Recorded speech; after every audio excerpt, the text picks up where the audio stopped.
malam. Nah, jadi ini pasti di sini rawat juga kan di pinggir jalan, cak rawat. Belakang bisnis ada. PAD kan? Iya. Nak jualan apa? Sini kan? Sering sini. bukan masuk juga di pelajaran gua Jepang kan. Agam.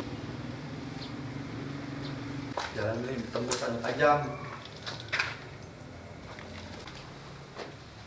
Itu terang. Iya. Itu tembusan sebelah Itu kan tembus ini kan.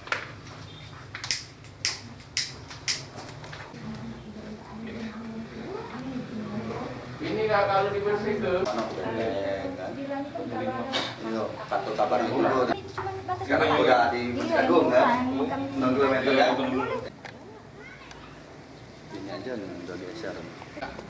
Ini yang kami takut itu ini Nabila ini. Kalau ini roboh, nimpo. Terakhir pemerintah ngurus ini kapan, Pak?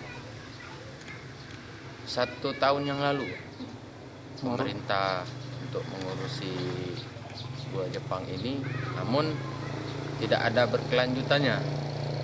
Bagi kami ini kan harusnya ini berkelanjutan bagi kami.